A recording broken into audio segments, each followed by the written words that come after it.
जय हिंद फ्रेंड्स, आप सभी का स्वागत है हमारे यूट्यूब चैनल पे। दोस्तों, आज आप सभी को यूजीसी नेट जेआरएफ प्रथम प्रश्न पत्र शिक्षण और शोध अभिवृत्ति जो है दिसंबर महीने में जो एग्ज़ाम कराया गया था 2023 में, उसको मैं जो है 11 दिसंबर 2023 का पेपर आपके सामने लेकर आया हूँ, जो द्वितीय पाली में एग्ज़ाम हुआ था और सेट नंबर 8 में कराने जा रहा हूँ। इससे जो और भी जो सेट हैं उसको मैं करा चुका हूँ, इसके आगे और भी मैं कराऊँगा। तो यहाँ पे देखिए, ये जो है प्रीवियस ईयर क्वेश्चन पेपर है 2023 दिसंबर में जो हुआ था। अब आते हैं इस पे, हम एक एक क्वेश्चन को हम आप लोगों को सामने रखते हैं। तो इससे पहले मैं आपको बता दूं कि इससे के कौन से टॉपिक, कितने टॉपिक से कितने क्वेश्चन पूछे गए थे, इसके बारे में बता देता हूं। यहाँ पे देखिए, आपके सामने एक ग्राफ है। इस ग्राफ में दिया गया है कि जो है पहला, यहाँ पे देखिए पहला पॉइंट नंबर है। यहाँ पे इसका मतलब है कि यहाँ पहला पॉइंट नंबर जो है शिक्षण अभिवृत्ति का है। शिक्षण अभिवृत्ति टॉपिक से जो है 5 क्वेश्चन पूछे गए थे और उसके बाद में शोध अभिवृत्ति से 6 क्वेश्चन पूछे गया था और बोध से 5 क्वेश्चन, उसके बाद में संप्रेषण से 4 क्वेश्चन पूछे गए थे और 5 गणितीय तर्क और अभिवृत्ति से 5 क्वेश्चन पूछा गया था। उसके बाद में तर्क युक्त तर्क से 4 क्वेश्चन पूछा गया था। उसके बाद में आंकड़ों की व्याख्या से 5 क्वेश्चन पूछे गए थे और सूचना और संचार प्रौद्योगिकी से 6 क्वेश्चन पूछे गए थे और लोक विकास और पर्यावरण से 6 क्वेश्चन पूछे गए थे। उसके बाद में उच्च शिक्षा प्रणाली से 4 क्वेश्चन पूछा गया था। तो आप लोगों ने देखा यहाँ पे 10 टॉपिक हैं। 10 टॉपिक से कितने क्वेश्चन पूछे गए थे, ये जो है 11 दिसंबर 2023 को द्वितीय पाली में जो है। अब आते हैं हम क्वेश्चन पे। एक एक क्वेश्चन हम आप सभी को हर टॉपिक से नहीं जो है सॉल्व कराएंगे और आप सभी को जो है यहाँ पे देखिए, पहला टॉपिक हमारे सामने है शिक्षण अभिवृत्ति। जो है पहला क्वेश्चन यहाँ पे हमारा कथन के रूप में दिया गया है। आइए देखते हैं। पहला कथन हमारा यहाँ पे है, जो है पहला कथन है, किशोर स्व अभिज्ञान के प्रति अत्यंत अभिमुख होते हैं और अपनी पहचान की स्पष्ट अनुभूति रखते हैं। और दूसरा कथन है, किशोर संबंधों को देखने और बढ़ती जटिलता तथा कठिनाई की समस्याओं के समाधान की क्षमता विकसित करने हेतु अभिमुख होते हैं। तो यहाँ पे देखते हैं इसका जो है ऑप्शन देखते हैं। ऑप्शन में यहाँ पे पहला है जो है पहला कथन और दूसरा कथन सही है। दूसरा है पहला कथन और दूसरा कथन गलत है। तीसरा है पहला कथन सही लेकिन दूसरा कथन गलत है। चौथा है पहला कथन गलत लेकिन दूसरा कथन सही है। तो यहाँ पे ये 4 नंबर आंसर सही हो जाएगा, जो पहला कथन गलत है लेकिन कथन सेकंड सही है। ये आइए इसके क्वेश्चन की व्याख्या देखते हैं। आंसर की व्याख्या में देखिए, यहाँ पे बताया गया है कि जो है पहला, किशोर स्व अभिज्ञान के प्रति अत्यंत विमुख होते हैं और अपनी पहचान की स्पष्ट अनुभूति रखते हैं। असत्य है, किशोर अवस्था में वे अक्सर स्व अभिमान के मामले में संदेहजनक और संवेदनशील होते हैं और अक्सर अपनी पहचान की खोज में रहते हैं। इस अवस्था में उनकी पहचान और स्व अभिज्ञान की स्थिरता काफ़ी सामान्य होती है। और कथन सेकंड में किशोर संबंधों को देखने से बढ़ती जटिलता तथा कठिनाई की समस्याओं और समाधान की क्षमता विकास करने हेतु विमुख होते हैं। सत्य है, किशोर आयु में व्यक्ति अपने आत्मविश्वास, सामाजिक और आत्मिक संबंधों, स्वास्थ्य और भविष्य के लिए निर्धारित नज़रिए और समाधानों को ढूंढने में सक्षम होते हैं। यह उनकी सामाजिक और पेशेवर विकास में महत्वपूर्ण होता है और उन्हें संबलता और स्वावलंबन की क्षमता प्राप्त करने में मदद करता है। अब आते हैं क्वेश्चन नंबर 2 पे। क्वेश्चन नंबर 2 हमारा यहाँ पे जो है मिलान करने के लिए सूची फर्स्ट और सूची सेकंड में। तो इसको हम आगे जल्दी से करने के लिए हम आपको यहाँ पे मिलान जो बताया गया है व्याख्या के रूप में, उसको हम हल करा देते हैं। स्थान मूल्यांकन में जो है, स्थान मूल्यांकन का 3rd नंबर प्रवेश व्यवहार को जानना और निर्णयात्मक मतलब शिक्षक अनुदेश की अवधि। उसके बाद में आगे आते हैं तीसरा नंबर पे। तीसरा है मूल्यांकन में विद्यार्थियों की अधिगम प्रगति को मॉनिटर करना। और सी है संकलनात्मक मूल्यांकन में एक शैक्षणिक वर्ष या प्रोग्राम या पाठ्यक्रम के अंत में शिक्षार्थी को प्रमाणित करना। और डी नंबर है जो है निदानात्मक मूल्यांकन, विद्यार्थियों के अधिगम में कमजोरियों के अंतर्निहित कारण को जानना। उसके बाद में आते हैं तीसरा नंबर क्वेश्चन पे। तीसरा नंबर क्वेश्चन हमारा यहाँ पे देखिए स्क्रीन पे दिया गया है, जो है पदों की अवधारणा को आलोक में निम्नलिखित में से कौन सा सही नहीं है। तो यहाँ पे समस्त एवं केवल उन वस्तुओं को साझा किया गया है जो गुणों के समूह है, जिसे सामान्य शब्दों को संदर्भित करता है, वह वस्तुअर्थ कहलाता है। तो आगे यहाँ ऑप्शन देखते हैं। ऑप्शन नंबर ए दिया गया है यहाँ पर, सभी समान रूप से निहित गुणों को समुच्चय और केवल उन वस्तुओं को जिन्हें सामान्य पदों को संदर्भित किया जाता है को गूढ़ार्थ कहा जाता है। बी है, प्रत्येक सामान्य पद के गूढ़ार्थ और वस्तुअर्थात्मक दोनों अर्थ होते हैं। सी नंबर है, पद का वस्तुअर्थ उनके गूढ़ार्थ को निर्धारित करता है। और डी ऑप्शन है दोस्तों, यहाँ पे पदों को भिन्न गूढ़ार्थ हो सकता है परंतु वस्तुअर्थ समान होता है। तो यहाँ पे ऑप्शन हो जाएगा ए बी, या फिर दूसरा है बी डी, और दूसरा है ए बी, तीसरा है बी, चौथा है सी। तो यहाँ पे चौथा सी नंबर सही हो जाएगा। पद जो है चौथा नंबर सही हो जाएगा, पद का वस्तुअर्थ और गूढ़ार्थ में निर्धारित करता है। आइए हम इसको जल्दी से इसको आप लोग व्याख्या के रूप में आप लोग देख लीजिएगा। मैं आप लोगों को पीडीएफ दे दूंगा। पीडीएफ जो है आप लोगों को डिस्क्रिप्शन बॉक्स में आप लोग वहाँ पे जा कर के डाउनलोड कर सकते हैं। तो अब आते हैं चौथे नंबर क्वेश्चन पे। दोस्तों मैं जल्दी इसलिए करा रहा हूँ ताकि बहुत लंबा वीडियो ना हो, ताकि 1 घंटे से कम वीडियो में जो है यह पूरा क्वेश्चन पेपर जो है सॉल्व हो जाए। तो आइए हम चौथे नंबर क्वेश्चन पर चलते हैं फटाफट। तो यहाँ पर निम्नलिखित में से कौन प्रभावी शिक्षण हेतु मूलभूत आवश्यकता है।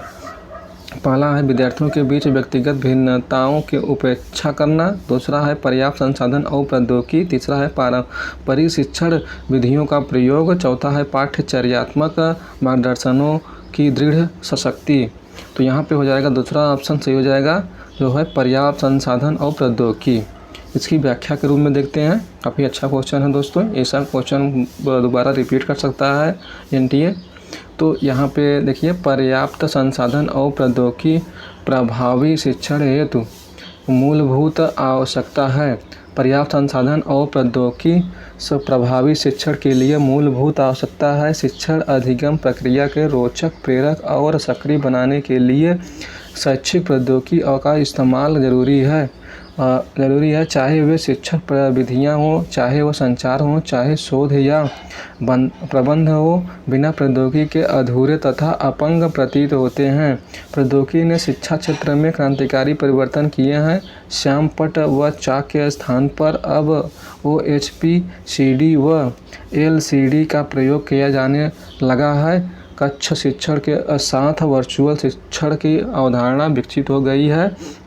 उसके बाद में घर बैठे ही देश विदेश के शिक्षकों से पढ़ सकते हैं, उनसे बातचीत कर सकते हैं, वह अपनी समस्याओं का समाधान कर सकते हैं। शैक्षिक प्रौद्योगिकी ने शिक्षा के क्षेत्र में अभूतपूर्व परिवर्तन कर शिक्षा को नवीन स्वरूप प्रदान किया है। ये बात सही है। इसी तरीके से देखिए, मैं आप सभी को पढ़ा रहा हूँ एक वर्चुअल तरीके से, और आप लोग आसानी से घर बैठे ही इसको लाभ ले रहे हैं। तो यहाँ पे देखिए 5वां नंबर क्वेश्चन है। अब 5वें नंबर क्वेश्चन पे आते हैं, जो है कथन फर्स्ट में दिया गया है, स्वयं प्रभा पाठ्यक्रम टीवी पर प्रसारित किए जाते हैं। कथन सेकंड, मोक्ष केवल अंग्रेजी में उपलब्ध है। उपरोक्त कथन के आलोक में नीचे दिए विकल्पों का चयन कीजिए। तो यहाँ पे पहला ऑप्शन में है दोनों सही हैं, या फिर दूसरा ऑप्शन में दोनों गलत हैं। तीसरा है पहला सत्य है लेकिन दूसरा असत्य है। चौथा नंबर पहला गलत है लेकिन दूसरा सत्य है। तो यहाँ पे देखते हैं इसका कौन सा आंसर सही होगा। जो है तीसरा नंबर यहाँ पे आंसर सही होगा। यहाँ पे देखिए, इसमें जो है ऑप्शन तीसरा नंबर पहला सत्य है लेकिन दूसरा गलत है। तो आइए उसकी व्याख्या के रूप में देख लेते हैं। जो है इस क्वेश्चन की व्याख्या के रूप में जो है हमारे सामने यहाँ पे दिया हुआ है, स्वयं प्रभा पाठ्यक्रम टीवी पर प्रसारित किए जाते हैं। सत्य है, स्वयं प्रभा 47x7 आधार पर देश भर में डायरेक्ट टू होम DTH के जरिए 32 उच्च गुणवत्ता वाले शैक्षिक चैनल उपलब्ध कराता है। स्वयंप्रभा के सभी 32 चैनल DD या फिर DTH और जियो TV मोबाइल ऐप पर उपलब्ध है। स्वयंप्रभा चैनल पर कक्षा 1 से 10 तक के लिए सुबह 9 बजे से 11 बजे तक 2 घंटे का टेलीकास्ट शेड्यूल होता है। इसमें रिकॉर्ड किए गए और लाइव प्रोग्राम दोनों होते हैं। इसके अलावा शाम 4 बजे से 6 बजे तक के बीच 2 घंटे का पुनः प्रसारण होता है। स्वयंप्रभा से जुड़े छात्र हर हफ्ते से ज़्यादा 20 आने वाले नए विषयों के लिए SMS अलर्ट पाते हैं। यह अलर्ट उसी दिन सुबह 8 बजे रजिस्टर्ड मोबाइल नंबर पर भेजा जाता है। जिस दिन DTH फ्री डिश या फिर डिश TV पर नए विषयों का वीडियो का कथन सेकंड मुक्त केवल अंग्रेजी में उपलब्ध है, यह असत्य है। मुक्त विभिन्न भाषाओं की उपलब्ध है और अंग्रेजी के अलावा अन्य भाषाओं में प्रकाशित होते हैं। विशेष रूप से बहुत से मुक्त प्लेटफॉर्म अन्य विषयों को भी पाठ्यक्रम प्रदान करते हैं, जैसे कि कोर्सेरा, एडेक्स, यूडेमी और फ्यूचरलर्न और इग्निजर्नियो। इन प्लेटफार्म्स का पर विभिन्न भाषाओं में मुक्त जैसे कि हिंदी, स्पेनिश, फ्रेंच, चीनी, जापानी और अन्य भाषाओं के पाठ्यक्रम को ढूंढा जा सकता है। इसके अलावा कुछ प्लेटफार्म पर आपको विषय युक्त भाषा में अनुवादित सामग्री मिल जा सकती है। तो आते हैं अब टॉपिक नंबर 2 पे, जो है टॉपिक नंबर 2 का जो है 6 क्वेश्चन पे चलते हैं। 6 क्वेश्चन हमारा यहाँ पे देखिए दिया गया है। शोध सुझाव देते हैं कि अधिकांश विद्यार्थी अपने शैक्षणिक जीवन वृत्ति में कुछ बिंदुओं पर अनुचित साधनों का प्रयोग करते हैं। कक्षा में अनुचित साधनों का प्रयोग को कम से कम करने हेतु निम्नलिखित में से कौन सी स्थिति नहीं है। यहाँ पे नहीं है पूछा है दोस्तों, यहाँ पे ध्यान दीजिएगा। पहला ऑप्शन दिया गया है समकक्षों के बीच निर्दिष्ट कार्यों को करने में आवश्यक अनुसमर्थन और आशंका चिंताग्रस्त कम करने हेतु परस्पर प्रयोग में प्रोत्साहन करना। दूसरा ऑप्शन यहाँ पे ग्रेड पर फोकस को कम करना और विद्यार्थियों को ऐसी सामग्री प्रदान करना जिसकी जानकारी उन्हें होनी चाहिए। दूसरा है अनुचित साधनों का प्रयोग और उनके आरोपित प्रतिफलों के बारे में स्पष्ट मार्गदर्शन जो उनकी कठोरता के कारण दूसरे विद्यार्थियों को निवारित करते हैं। और चौथा ऑप्शन यहाँ पे देखिए, चौथा ऑप्शन है विद्यार्थियों को निर्दिष्ट कार्यों और परीक्षणों को ठीक प्रकार से तैयारी को सुनिश्चित करना। और उसके बाद में यहाँ पे जो है ऑप्शन नंबर 2 जो है ग्रेड पर फोकस कम करने के लिए विद्यार्थियों को ऐसी सामग्री प्रदान करना जिनकी जानकारी उन्हें होनी चाहिए, ये जो है आंसर सही होगा। और उसके बाद में यहाँ पे देखिए उसकी व्याख्या के रूप में दिया गया है। आइए हम चलते हैं जो है 7 नंबर क्वेश्चन पे। 7 नंबर क्वेश्चन दोस्तों यहाँ पे देखते हैं। एक अनुसंधानकर्ता 4 अलग अलग प्रतिदर्शों को प्रतिदर्श सहसंबंध गुणांक R1, R2, R3 और R4 की गणना करता है और उनके P मात्र क्रमशः 0 और 97, 0.05, 0.10 और 0.03 प्राप्त करता है, तो कौन सा सहसंबंध गुणांक 5% स्तर का सार्थक है। तो यहाँ पे जो है R1, R2, R3, R4 दिया गया है। यहाँ पे R4 इसका आंसर सही हो जाएगा। आइए इसकी व्याख्या देखते हैं, तब जाके आपको इसका आंसर समझ में आएगा। क्वेश्चन व्याख्या के रूप में यहाँ दिया गया है। पहले हम प्रतिदर्श सहसंबंध गुणांक को सबसे अधिक कम मानों को ढूंढते हैं जिनका P मान 0.05 के स्तर पर पारित किया जाता है। तो जो सबसे कम मान होता है उस पर उसके माध्यम से निकाला जाता है। R1 5% स्तर का सहसंबंध गुणांक होता है। अब आइए 8 नंबर क्वेश्चन पे आते हैं। 8 नंबर क्वेश्चन हमारा यहाँ पे है वह अनुसंधान अभिकल्प जिसमें या तो अनुसंधानकर्ता को या प्रतिभागी के साथ हो रहे व्यवहार के बारे में जानकारी नहीं होती है, वह क्या कहलाता है। पहला ऑप्शन है सिंगल ब्लाइंड स्टडी। दूसरा ऑप्शन यहाँ पे है हाफ ब्लाइंड स्टडी। तीसरा है डबल ब्लाइंड स्टडी, चौथा है अनुदैर्घ्य स्टडी। तो यहाँ पे पहला ऑप्शन हो जाएगा हाफ ब्लाइंड स्टडी। यहाँ पर उसकी व्याख्या के रूप में देखते हैं। यहाँ पे व्याख्या है, वह अनुसंधान अभिकल्प जिसमें या तो अनुसंधानकर्ता को या प्रतिभागी के साथ हो रहे व्यवहार के बारे में जानकारी नहीं होती है, वह सिंगल ब्लाइंड स्टडी कहलाता है। अब आते हैं आगे। इसमें अनुसंधानकर्ता का प्रतिभागी दोनों को व्यवहारिक परीक्षण के संदर्भ में जानकारी नहीं होती है। यह जानकारी केवल अनुसंधानकर्ता द्वारा प्राप्त की जाती है। इस तरह का संध्यन प्रतिभागियों के व्यवहार को प्रभावित नहीं करता है और परिणामों को अधिक विश्वसनीय बनाता है। इसका उदाहरण दवा परीक्षणों या नशे के प्रभावों के अध्ययन में देखा जा सकता है, जहाँ यह महत्वपूर्ण होता है कि प्रभावी परिणामों को प्राप्त करने के लिए सिंगल ब्लाइंड अध्ययन की व्यवस्था की जाए। आते हैं 9 नंबर क्वेश्चन पे। 9 नंबर क्वेश्चन हमारा यहाँ पे आपकी स्क्रीन पे दिया गया है। यदि आप उन सैद्धांतिक कारणों को समझना चाहते हैं जिनकी वजह से अनुसंधानकर्ताओं को कोई अध्ययन किया, तो आप उनके लेख के किस भाग को पढ़ेंगे? पहला है सार, दूसरा है प्रस्तावना, तीसरा है चर्चा, चौथा है क्रियाविधि। तो यहाँ पे प्रस्तावना जो है सबसे पहले पढ़ा जाता है अध्ययन के समय। तो आइए उसकी व्याख्या के रूप में देखते हैं क्वेश्चन का। जो है, यदि आप सैद्धांतिक कारणों को समझना चाहते हैं जिनकी वजह से अनुसंधानकर्ताओं ने कोई अध्ययन किया है, तो आप उनके लेख को प्रस्तावना को पढ़ेंगे। शोध उस प्रक्रिया अथवा कार्य का नाम है जिसमें बोधपूर्वक तथ्यों का संकलन कर व्यवस्थित और सावधानीपूर्वक सूक्ष्म बुद्धि से तथ्यों का अवलोकन कर नए तथ्यों का सिद्धांतों का उद्घाटन किया जाता है। दूसरा नंबर जो है पॉइंट नंबर जो है, यह एक शोध का प्रस्तावना विषय की पृष्ठभूमि प्रदान करता है और अध्ययन के लिए एक सैद्धांतिक रूपरेखा प्रदान करते हुए शोध प्रश्न या परिकल्पना भी प्रस्तुत करता है। इस खंड में अनुसंधानकर्ता अपने शोध के लिए तर्क की व्याख्या करते हैं और अपने अध्ययन के लिए हासिल करने के लिए करने की उम्मीद करते हैं। अब आते हैं हम 10 नंबर क्वेश्चन पे। 10 नंबर क्वेश्चन हमारा ये रहा, जो है किसी अध्ययन के प्रतिभागियों के व्यवहार को सूक्ष्मता से या अनजाने से प्रभावित करने की प्रवृत्ति को स्वतंत्र चर के वास्तविक प्रभाव को स्पष्ट कर देता है, क्या कहलाती है? पहला ऑप्शन है हाउथोर्न प्रभाव, दूसरा है जैव सामाजिक प्रभाव, तीसरा है प्रयोगकर्ता का पूर्वाग्रह, चौथा है प्रतिभागी का पूर्वाग्रह। जो है इसमें तीसरा ऑप्शन सही हो जाएगा, जो है प्रयोगकर्ताओं का पूर्वाग्रह। आइए उसके आंसर की व्याख्या देखते हैं। जो है यहाँ पे किसी अध्ययन के प्रतिभागियों के व्यवहार को सूक्ष्मता से या अनजाने से प्रभावित करने की प्रवृत्ति को स्वतंत्र चर के वास्तविक प्रभाव को स्पष्ट कर देती है। और उसके बाद में यहाँ प्रयोगकर्ता का पूर्वाग्रह कहलाती है।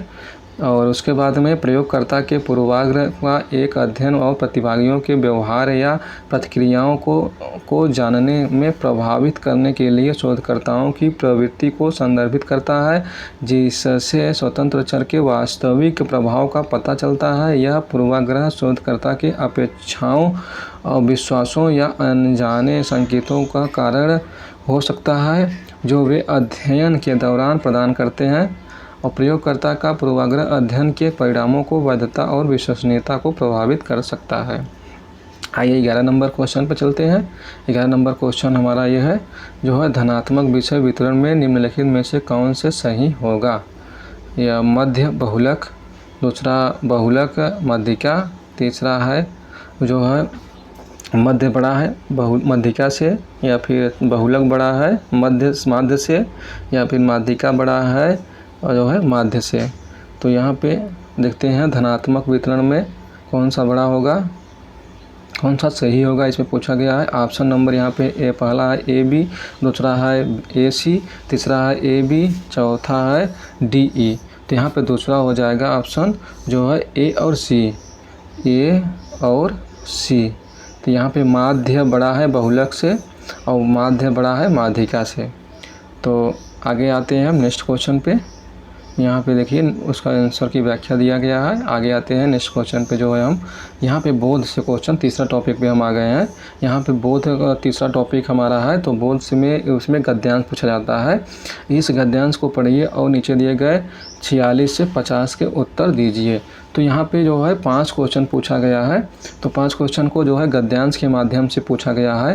तो ये बहुत ही ईजी होता है, जो आप गद्यांश पढ़ने के बाद उसके नीचे जितने भी क्वेश्चन होते हैं उसी में आप ढूंढ करके आप सवाल पढ़ सकते हैं। बहुत ही ईजी है और इसको भी मैं कराने लगूंगा तो बहुत समय लग जाएगा। तो आप लोग मैं PDF प्रोवाइड कर दूँगा, जो है लिंक डिस्क्रिप्शन बॉक्स में रहेगा, वहाँ से आप डाउनलोड कर लीजिएगा और इसको पूरा पढ़ करके और इसको सॉल्व कर लीजिएगा 50 नंबर तक क्वेश्चन तक। यहाँ पे देखिए जो है आगे दिया गया है, यहाँ पे पूरा तरीके से विस्तार से बताया गया है सभी का।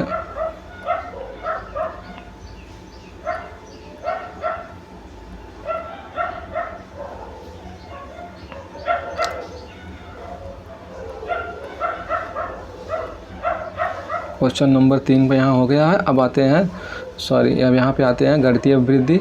गणितीय अभिवृद्धि में जो है गणितीय अभिवृद्धि का जो है इसमें आप गणित के रूप में दिया गया है। यहाँ पे जो है चक्रवृद्धि ब्याज और जो है यहाँ पे दिए गए हैं। तो बातें हैं सीधा हम उसके तर्क वाले क्वेश्चन पे, तर्क से क्वेश्चन रिलेटेड क्वेश्चन यहाँ पे 6 नंबर टॉपिक पे दिया गया है। इसका टॉपिक नंबर है 6 तर्क युक्त तर्क। इस पर हम 26 नंबर क्वेश्चन देखते हैं। 26 नंबर क्वेश्चन हमारा है प्रतिज्ञप्तियों के विरोध का वर्ग में निम्नलिखित में से कौन सा सही है। तो पहला है यहाँ पर यदि ए को गलत बताया गया है और ओ निर्धारित है। तो दूसरा है यदि ई को गलत बताया गया है, आई गलत है। और उसके बाद में ऑप्शन और है यहाँ पे देखिए, और तीसरा ऑप्शन है यदि आई को गलत बताया गया है और ए गलत है, यदि ओ को गलत बताया गया है ई सही है। तो यहाँ पे तीसरा हो जाएगा आई को गलत बताया गया है ए गलत है। इसको एक बार क्वेश्चन को फिर से देख लेते हैं, क्योंकि क्वेश्चन ये काफ़ी जो है प्रतिज्ञप्तियों के विरोध में वर्ग में निम्नलिखित में से कौन सा सही है। तो यहाँ पे उसकी व्याख्या देखते हैं, व्याख्या में आपको अच्छे तरीके से समझ में आ जाएगा। यहाँ पे देखिए प्रतिज्ञप्तियों के विरोध में वर्ग में निम्नलिखित सही है। सी जो है यदि आई को गलत बताया गया तो ए गलत है, क्योंकि सार्वभौमिक असत्य होगा तो आंशिक भी सत्य होगा। इसका ए आंसर होगा। अब आते हैं 27 नंबर क्वेश्चन पे। 27 नंबर पूछा गया है निम्नलिखित तर्क में किया गया दोष तर्क बताइए। तो पहला है सभी रूसी क्रांतिकारी थे, ये गलत हो जाएगा। सभी अराजकतावादी क्रांतिकारी थे, इसलिए सभी अराजकतावादी रूसी थे। पहला ऑप्शन है 4 पदों का तर्क दोष। दूसरा है अवैध प्रक्रिया का तर्क दोष। तीसरा है अवतरित माध्य का तर्क दोष। और डी नंबर है जो है व्यवर्तक आधार वाक्यों का तर्क दोष। तो इसमें जो होगा जो है सी नंबर अवितरित माध्य का तर्क दोष, इसका आंसर सही हो जाएगा। और इसमें देखिए यहाँ पे 3 नंबर। अब व्याख्या के रूप में देखते हैं, आंसर की व्याख्या के रूप में यहाँ पे देखिए जो है अवितरित माध्य का तर्क दोष एक औपचारिक भ्रांति है जो तब प्रतिबद्ध होता है जब एक स्पष्ट न्याय वाक्य में मध्य पद या तो छोटे आधार या प्रमुख आधार में वितरित नहीं होता है। इस प्रकार यह एक न्यायशास्त्रीय भ्रम है। तो इसके आगे आते हैं हम नेक्स्ट क्वेश्चन पे। नेक्स्ट क्वेश्चन हमारा दोस्तों यहाँ पे 28 नंबर दिया गया है। 28 नंबर क्वेश्चन पे आगमनात्मक युक्ति को आलोक में निम्नलिखित में से कौन सही नहीं है। ऑप्शन है यदि आधार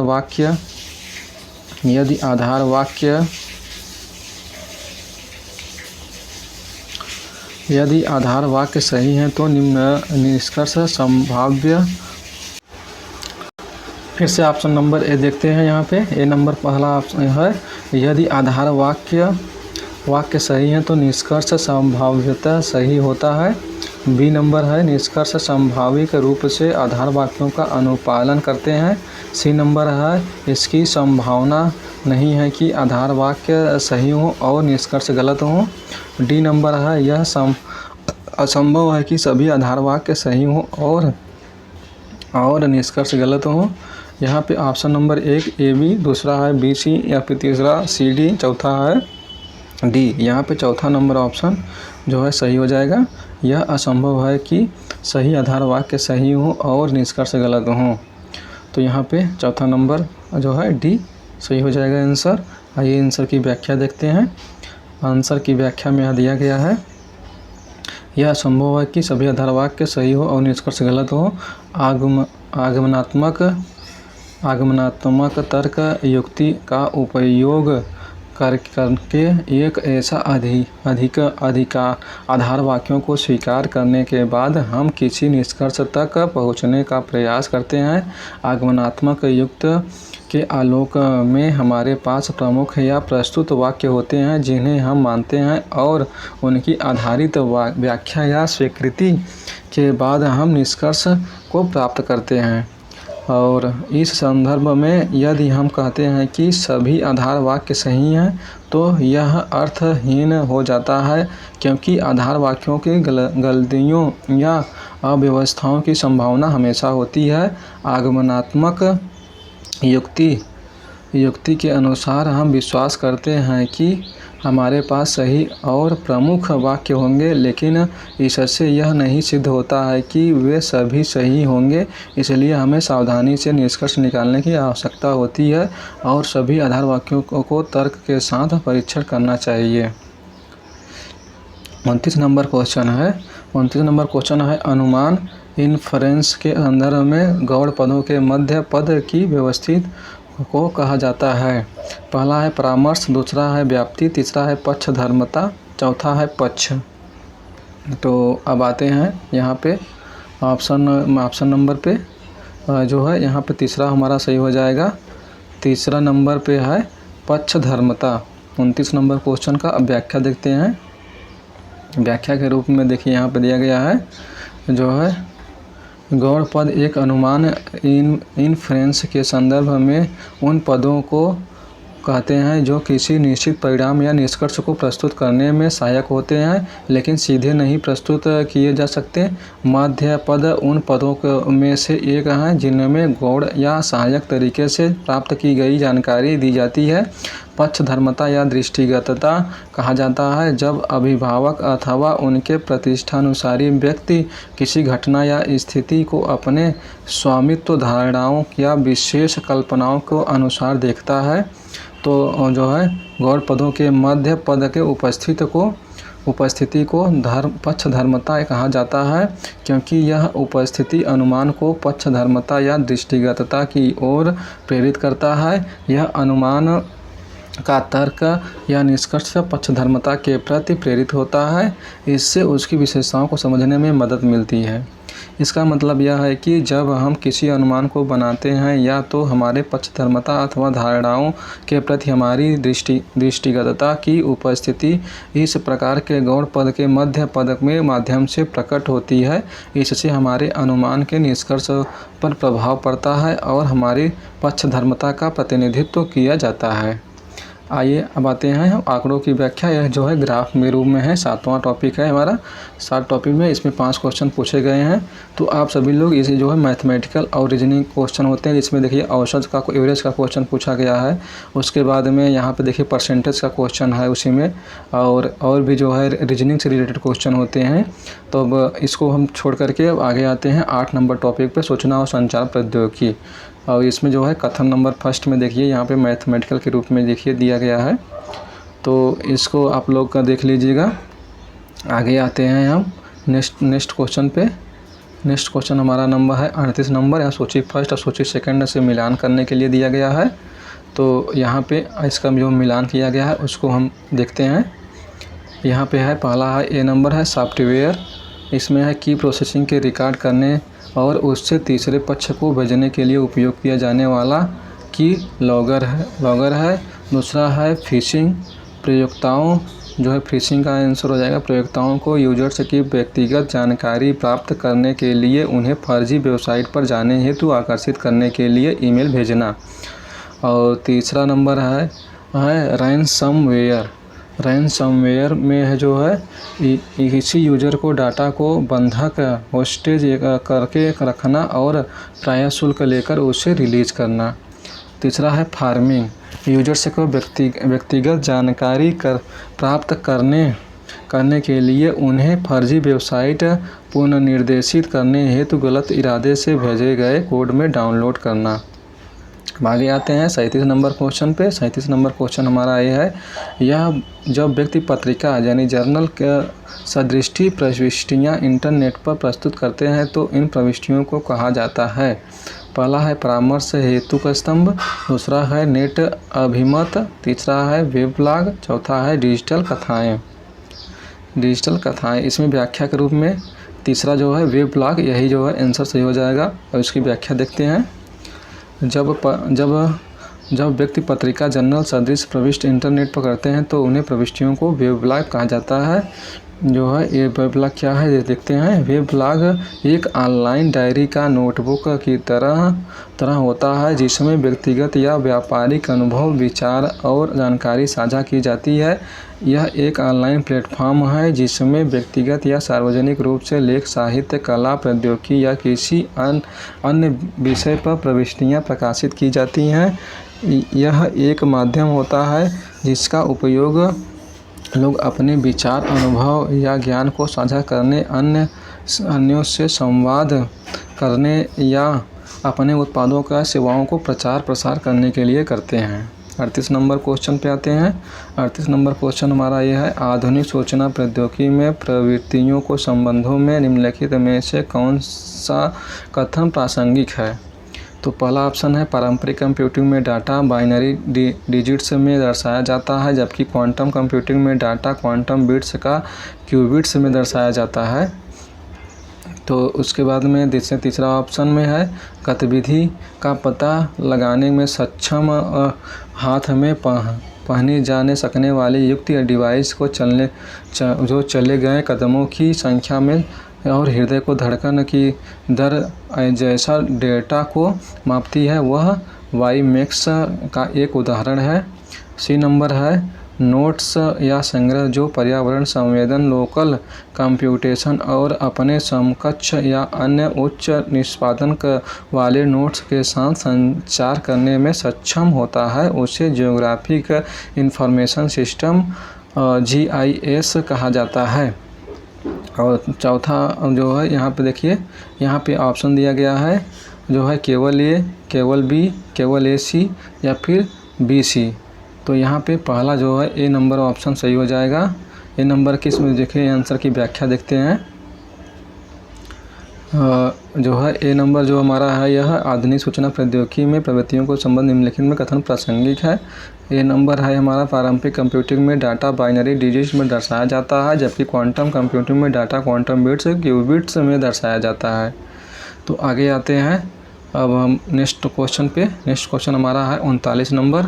यहाँ पे जो है निम्नलिखित में से कौन सा परिवर्णी शब्द और उसका पूरा नाम सही रूप से सुमेलित नहीं है।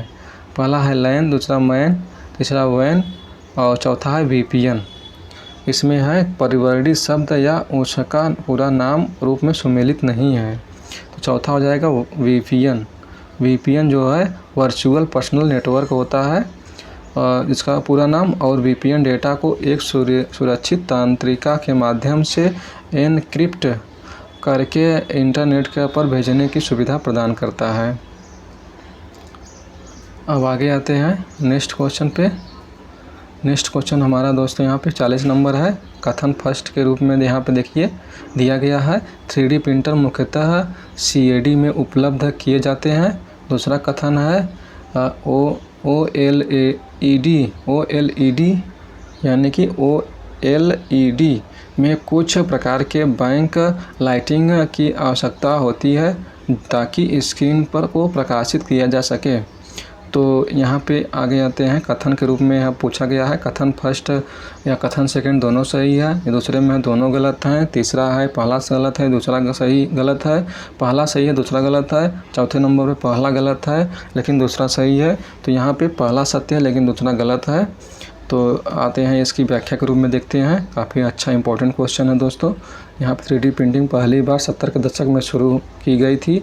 3D प्रिंटिंग में एक एडिटिव विनिर्माण प्रक्रिया है जो त्रिआयामी मॉडल से भौतिक वस्तु बनाने के लिए फिलामेंट ज़्यादातर मामलों में प्लास्टिक की पतली परतों में उपयोग करती है। एक डिजिटल फाइल मॉडल बनाती हैं जो अंततः प्रिंटर पर स्थानांतरित हो जाती हैं। 3D प्रिंटर से एक ऊपर के एक पतली परत बनाता है जब तक कि 3D मुद्रित वस्तुएं नहीं बन जाती। 3D प्रिंटिंग पारंपरिक विनिर्माण तकनीकों की तुलना में कम सामग्री के साथ अधिक जटिल आकृतियों के मॉडल के उत्पादन में भी अनुमति देती है। और तीसरा नंबर यहाँ पे जो गलत हुआ था उसका सही होगा, जो है इसको OLED का अर्थ होता है ऑर्गेनिक लाइट इमिटिंग डायोड में प्रकाशित करने के लिए एक अलग तरह के बैकलाइट की आवश्यकता नहीं होती है। LCD द्रव्य संग्रह प्रदर्शन पिक्सल और प्रकाशित करने के लिए एक बैकलाइट पर निर्भर होता है। OLED स्क्रीन प्रत्येक पिक्सल के भीतर प्रत्येक ऑर्गेनिक सामग्री में एक विद्युत धारा लागू करने पर प्रकाश उत्पन्न करते हैं। इस गुणवत्ता के कारण OLED प्रदर्शन LCD प्रदर्शन की तुलना में गहरे काले और अधिक विपरीत अनुपात अर्जित कर सकते हैं। अब आते हैं जो है नेक्स्ट क्वेश्चन पे। इसको देखो दोस्तों, थोड़ा सा हो गया है। 40 नंबर क्वेश्चन हमने कराया। अब आगे आते हैं जो है 41 नंबर क्वेश्चन, लोक विकास और पर्यावरण, टॉपिक नंबर 9 है। यहाँ पे देखते हैं पहला ऑप्शन यहाँ पे दिया गया है। जो है पहला जो क्वेश्चन है यहाँ पे 41 नंबर क्वेश्चन है, शिप बिल्डिंग सिंड्रोम SBS किसके कारण होता है। जो है पहला है भवन जल क्षरण, दूसरा दूषित भीतरी हवा, तीसरा है भवन से दूषित जल की आपूर्ति, तीसरा है भूस्खलन प्रवण क्षेत्र की भवन का होना। तो यहाँ पर दूसरा हो जाए दूषित भीतरी हवा। तो इसकी व्याख्या देखते हैं। आंसर की व्याख्या जो है यहाँ पे देखिए दिया गया है, शिप बिल्डिंग सिंड्रोम शब्द का उपयोग उन स्थितियों का वर्णन करने के लिए किया जाता है जिसमें इमारत में रहने वालों को गंभीर स्वास्थ्य सीमाओं का अनुभव होता है, लेकिन किसी विशिष्ट बीमारी के कारण की पहचान नहीं की जा सकती है। और शिप बिल्डिंग सिंड्रोम से पीड़ित व्यक्ति सिरदर्द, आँखों, नाक या गले में जलन, सूखी खांसी, सूखी या खुजली वाली त्वचा, चक्कर आना और मतली एकाग्रता में कठिनाई, थकान और गंध के प्रति संवेदनशीलता में जुड़े लक्षणों की शिकायत करता है। और इसके जो है विश्व स्वास्थ्य संगठन के एक रिपोर्ट के मुताबिक आंतरिक वायु में उपस्थित प्रदूषक बाह्य वायु की तुलना में 1000 गुना ज़्यादा आसानी से मनुष्य के फेफड़ों में पहुंच जाते हैं और बाह्य वायु की तुलना में आंतरिक वायु की प्रदूषकों की सांद्रता ज़्यादा होती है। अब आते हैं नेक्स्ट क्वेश्चन पे। 42 नंबर क्वेश्चन है हमारा यहाँ पे, निम्नलिखित गैसों को वैश्विक ताप प्रवणता GWP का सही आरोही क्रम कौन सा है। तो यहाँ पे A नंबर हो जाएगा नाइट्रस ऑक्साइड, दूसरा है कार्बन डाइऑक्साइड, तीसरा है मीथेन, चौथा है क्लोरोफ्लोरोकार्बन। तो यहाँ पे आरोही क्रम में पूछा गया है वैश्विक ताप की प्रवणता में। तो यहाँ पे देखिए जो है पहला ऑप्शन हमारा ABCD, दूसरा है ACBD, तीसरा है BACD, चौथा है BCAD। तो यहाँ पे चौथा नंबर सही हो जाएगा जो है BCAD, B फिर उसके बाद में C, A और D, ये क्रम हो जाएगा। जो है पहला क्रम हो जाएगा B, दूसरा हो जाएगा C और तीसरा हो जाएगा A, चौथा हो जाएगा D। इसकी हम व्याख्या के रूप में देखते हैं। व्याख्या यहाँ पे दिया गया है, तो इसको आप लोग देख लीजिएगा, ज़्यादा बड़ा कोई व्याख्या नहीं है। तो उसके बाद में हम आते हैं 43 नंबर क्वेश्चन पे। 43 नंबर क्वेश्चन हमारा है, जल अभाव क्षेत्र के रूप में वर्गीकृत क्षेत्र में जल उपलब्धता की सीमा क्या होती है। और इसका देखते हैं, ऑप्शन देखते हैं दोस्तों। ऑप्शन में है, पहला ऑप्शन है जो है 2500 मीटर क्यूब प्रति व्यक्ति के प्रतिवर्ष से कम, दूसरा है 2000 मीटर क्यूब प्रति व्यक्ति के वर्ष से कम, तीसरा है 1500 मीटर क्यूब प्रति व्यक्ति वर्ष का से कम, चौथा है 1000 मीटर क्यूब प्रति व्यक्ति प्रति वर्ष से कम। तो यहाँ पे चौथा हो जाएगा, आंसर सही हो जाएगा 1000 मीटर क्यूब प्रति व्यक्ति प्रति वर्ष से कम। इसकी आंसर की व्याख्या के रूप में देखते हैं, तब समझ में आएगा अच्छे तरीके से। जो है यहाँ पे भारत में जल उपलब्धता का पुनर्मूल्यांकन 2019 शीर्षक वाले अध्ययन के आधार पर वर्ष 2021 और 2031 के लिए औसत वार्षिक प्रति व्यक्ति जल उपलब्धता क्रमशः 1486 घन मीटर और 1367 घन मीटर आंकी गई है। 1700 घन मीटर से कम वार्षिक प्रति व्यक्ति जल उपलब्धता को जल संकट की स्थिति माना जाता है, जबकि 1000 घन मीटर से कम वार्षिक प्रति व्यक्ति जल उपलब्धता जल कमी की स्थिति माना जाता है। और उसके बाद में यहाँ आगे देखते हैं, भारत सरकार राज्य के साथ साझेदारी 2024 तक देश के प्रत्येक ग्रामीण नल के जल की आपूर्ति का प्रावधान करने के लिए जल जीवन मिशन JJM लागू कर रही है। और भारत के सरकार में जल आपूर्ति की सार्वभौमिक कवरेज सुनिश्चित करने और शहरों को जल सुरक्षित बनाने के लिए देश में सभी वैधानिक कस्बों को कवर करते हुए 1 अक्टूबर 2021 को अमृत 2.0 लॉन्च किया गया। अब आते हैं 44 नंबर क्वेश्चन पे। 44 नंबर क्वेश्चन हमारा यहाँ पे है, प्रकाश रासायनिक धूम कोहरा के निर्माण हेतु निम्नलिखित में कौन सा आवश्यक है? पहला है जल वाष्प, दूसरा है सूर्य का प्रकाश, तीसरा है उच्च तापमान, चौथा है हिम। यहाँ पे आंसर हो जाएगा दूसरा नंबर, सूर्य का प्रकाश जो है धूम कोहरा के जो है। यहाँ पे देखिए आगे हम इसकी व्याख्या के रूप में देखते हैं। धूम कोहरा एक प्रकार का अदृश्य धुआं की तरह होता है जो विभिन्न यौगिक पदार्थों को अवशिष्ट का जलने से उत्पन्न होता है। यह तब बनता है जब सूर्य का प्रकाश प्रदूषक नाइट्रोजन ऑक्साइड NOx और वाष्पशील कार्बनिक यौगिक NOCS के मिश्रण के साथ एक भूरे रंग के धुआं पैदा करता है। इस प्रकार सूर्य का प्रकाश धूम कोहरे के निर्माण में महत्वपूर्ण भूमिका निभाता है। आते हैं 45 नंबर क्वेश्चन पे। 45 नंबर क्वेश्चन है, निम्नलिखित तत्वों में से कौन सा विखंडनीय है? थोरियम 232, दूसरा है प्लूटोनियम 239, तीसरा है यूरेनियम 237, चौथा है यूरेनियम 238। अब ऑप्शन देखते हैं कौन सा ऑप्शन सही होगा। यहाँ पे 2 नंबर है, प्लूटोनियम 239 विखंडनीय है। अब आगे इसकी व्याख्या के रूप में देखते हैं। प्लूटोनियम 239, यूरेनियम 232 और यूरेनियम 233 के साथ परमाणु हथियारों के उत्पादन और कुछ परमाणु रिएक्टरों में ऊर्जा स्रोतों के रूप में इस्तेमाल होने वाले 3 विखंडनीय आइसोटोप में से एक हैं। 46 नंबर क्वेश्चन पे आते हैं। 46 नंबर क्वेश्चन है हमारा, भारतीय संविधान की प्रस्तावना को निम्नलिखित में से कौन से मूल्य का उल्लेख नहीं किया गया है?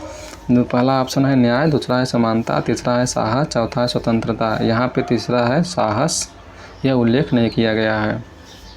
यहाँ पे देखिए ऑप्शन व्याख्या के रूप में, भारतीय संविधान में प्रस्तावना का साहस का उल्लेख नहीं किया गया है। संविधान की प्रस्तावना में उस मौलिक दर्शन में मौलिक मूल्यों का उल्लेख है जो हमारे संविधान के आधार है। यह मुख्य उद्देश्यों को निर्धारित करता है जो संविधान में प्राप्त करना चाहता है। संविधान में दिशा में उद्देश्य देता है। यह उनके उद्देश्यों को सामाजिक आर्थिक लक्ष्यों को भी स्थापित करता है जिन्हें संवैधानिक प्रक्रिया के माध्यम से प्राप्त किया जाता है।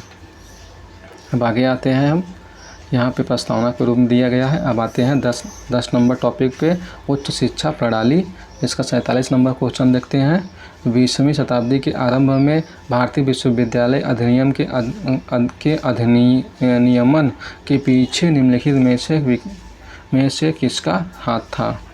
तो यहाँ पे 20वीं शताब्दी जो है यहाँ पे लॉर्ड कैनिंग, दूसरा है लॉर्ड कर्जन, तीसरा है चार्ल्स वुड, चौथा है लॉर्ड कर्जन। तो यहाँ पे लॉर्ड कर्जन का जो है स्थान था। तो इसकी व्याख्या के रूप में देखते हैं। 20वीं शताब्दी के समय में आरंभ में भारतीय विश्वविद्यालय अधिनियमन में पीछे लॉर्ड कर्जन का हाथ था। 20वीं शताब्दी के आरंभ में भारतीय विश्वविद्यालय अधिनियम की प्रस्तावना और अधिनियम के पीछे लॉर्ड कर्जन जो है लॉर्ड कर्जन के महत्वपूर्ण योगदान था। लॉर्ड कर्जन ने भारतीय शिक्षा प्रणाली के नई दिशा के सेतु देने के लिए विभिन्न सुधारों को शुरुआत की, जिसमें विश्वविद्यालय अधिनियम का अधिनियम भी शामिल था। लॉर्ड कर्जन ने 1902 में भारतीय विश्वविद्यालय अधिनियम नियम का प्रस्ताव पेश किया, जिसके भारत के विश्वविद्यालयों का संगठन, प्रशासन और शिक्षा के मानकों को स्थापना की गई। इस अधिनियम के प्रसार में भारतीय शिक्षा प्रणाली में प्रामाणिकता और स्थिरता को सुनिश्चित किया गया। इसके बाद भारत में अनेक प्रमुख विश्वविद्यालयों की स्थापना हुई, जो विशेष रूप से विज्ञान, साहित्य और सामाजिक विज्ञान में क्षेत्र में महत्वपूर्ण योगदान करते हैं। इस प्रकार लॉर्ड कर्जन और के प्रयासों से माध्यम से भारतीय विश्वविद्यालय अधिनियमों के महत्वपूर्ण भूमिका रही। अब 48 नंबर क्वेश्चन देखते हैं। सूची फर्स्ट सूची सेकंड में मिलान करना है, तो यहाँ पे अब मिलान के रूप में हम देख लेते हैं। यहाँ पे मिलान के रूप में यहाँ पे दिया गया है जो है ए नंबर को मिलान है। चौथे में जो है दीक्षा समारोह समावर्तन, और इसमें वसु जिन्होंने 24 वर्षों का पाठ्यक्रम या कोई 2 वेदों का अध्ययन पूर्ण किया हो। तीसरा है रुद्र, जिन्होंने 36 वर्षों का पाठ्यक्रम या कोई 3 वेदों का अध्ययन पूर्ण किया हो। और उसके बाद में आगे आते हैं और जो है आदित्य, जिन्होंने 48 वर्षों का पाठ्यक्रम या 4 वेदों का अध्ययन पूर्ण किया हो। अब आगे आते हैं 49 नंबर क्वेश्चन पे। निम्नलिखित में से किसकी अध्यक्षता में भारत सरकार ने नवंबर 1948 में विश्वविद्यालय शिक्षा आयोग का गठन किया था? तो पहला है डॉक्टर लक्ष्मण स्वामी, दूसरा है श्री मौलाना अबुल कलाम आज़ाद, तीसरा है डॉक्टर राधा कृष्णन, चौथे नंबर पर डॉक्टर यशपाल, यहाँ पर तीसरा हो जाएगा डॉक्टर राधा कृष्णन। इसकी उनकी आंसर की व्याख्या देखते हैं। जो है यहाँ पे देखिए, डॉक्टर राधा कृष्णन की अध्यक्षता में भारत सरकार नवंबर 1948 विश्वविद्यालय शिक्षा आयोग का गठन किया था। विश्वविद्यालय शिक्षा आयोग भारत सरकार द्वारा 4 नवंबर 1948 में भारतीय विश्वविद्यालय शिक्षा की अवस्था पर रिपोर्ट देने के लिए नियुक्त किया गया था। इस आयोग ने 25 अगस्त 1949 को अपनी रिपोर्ट भारत सरकार को सौंप दी। डॉक्टर राधा कृष्णन इस आयोग के अध्यक्ष थे, इसलिए इसे राधा कृष्णन आयोग के रूप में जाना जाता है। यह स्वतंत्र भारत का पहला शिक्षा आयोग था। इसे विश्वविद्यालय आयोग भी कहा जाता है, क्योंकि इसकी नियुक्ति विश्वविद्यालय स्तर की शिक्षा व्यवस्था संरचना की जांच करना और तात्कालिक समस्याओं का पता लगाकर इसके संदर्भ में भारत सरकार की आवश्यक सुझाव देना था। और चौथा नंबर पे 50 नंबर क्वेश्चन पे आते हैं। कथन यहाँ पर दिया गया है। पहला कथन हमारा है जो है यहाँ पर देखिए, पहला कथन हमारा है राष्ट्रीय शिक्षा नीति 2020 के अनुसार भारतीय उच्च शिक्षा आयोग जो है HECI का एक अंगक सामान्य शिक्षा परिषद जो है GEC उच्च शिक्षा संस्थानों के जो है प्रत्यापन के लिए उत्तरदायी होगा। दूसरा जो है स्टेटमेंट देखते हैं। दूसरा स्टेटमेंट है हमारा यहाँ पे, राष्ट्रीय शिक्षा नीति 2020 के अनुसार 15 वर्षों के कालावधि के दौरान चरणबद्ध तरीके से श्रेणीकृत सत्यापन और श्रेणीकृत स्वायत्त की एक समुचित प्रणाली द्वारा स्वतंत्र स्वशासी संस्थान बनाना सभी उच्च संस्थानों का उद्देश्य होगा। यहाँ पे देखिए, जिसमें दिया ऑप्शन में दिया गया है, पहला ऑप्शन में है दोनों सही हैं, दूसरा ऑप्शन है दोनों गलत है, तीसरा ऑप्शन पहला सही है लेकिन दूसरा गलत है, चौथा हमारा ऑप्शन है जो है पहला गलत है दूसरा सही है। यहाँ पे चौथा सही हो जाएगा। जो है यहाँ पे इसकी हम व्याख्या के रूप में देखते हैं, आंसर की व्याख्या के रूप में यहाँ पे है HECI के कार्यों में प्रभावी और प्रतिदर्शपूर्ण निष्पादन के लिए 4 संस्थानों निकायों का निर्धारण किया गया है। पहला, विनिमय हेतु राष्ट्रीय उच्चतर शिक्षा नियामकीय परिषद बनाया गया है, जो National Higher Education Regulatory Council जो है बनाया गया है। दूसरा नंबर है मानक निर्धारण सामान्य शिक्षा परिषद और जनरल एजुकेशन काउंसिल GEC बनाया गया है। वित्त पोषण उच्च शिक्षा अनुदान परिषद Higher Education Grants Council HIGC। और चौथे नंबर पे है प्रत्यायन राष्ट्रीय प्रत्यायन परिषद नेशनल एक्रीडिटेशन काउंसिल NAC। अब आगे आते हैं इसकी व्याख्या के रूप में। यहाँ पे देखते हैं सामान्य शिक्षा परिषद में है GEC राष्ट्रीय शिक्षा नीति 2020 के द्वारा स्कूली शिक्षा के देखरेख में विनिमय के लिए एक सामान्य शिक्षा परिषद की सिफारिश की गई। यह परिषद स्कूली शिक्षा के शैक्षणिक मानकों, पाठ्यक्रमों और ढांचों और मूल्यांकन प्रक्रियाओं को स्थापित करने के लिए उत्तरदायी होगा। यह जो है, और उसके बाद में दूसरा है महाविद्यालय की संबद्धता 15 वर्ष में चरणबद्ध तरीके से समाप्त हो जाएगी। यह विश्वविद्यालय के क्रमिक स्वायत्त प्रदान करने के लिए एक राज्यवार तंत्र की स्थापना की जाएगी। ऐसी परिकल्पना की जाती है कि कुछ समय के बाद प्रत्येक महाविद्यालय या तो एक स्वायत्तशासी डिग्री प्रदान करने के वाले महाविद्यालय में विकसित हो जाएंगे या किसी विश्वविद्यालय के संगठक महाविद्यालय बन जाएंगे। तो यहाँ पे 50 क्वेश्चन समाप्त हुए। अगर वीडियो पसंद आया तो दोस्तों लाइक कीजिएगा और शेयर कीजिएगा और कमेंट करके बताइएगा कि यह वीडियो कैसा लगा। और इसका PDF दोस्तों डिस्क्रिप्शन बॉक्स में मैं अपलोड कर दूंगा, वहाँ पे आप लोग जा कर के डाउनलोड कर सकते हैं। अच्छा लगा हो तो शेयर कीजिए। आज के लिए बस इतना ही। जय हिंद, जय भारत।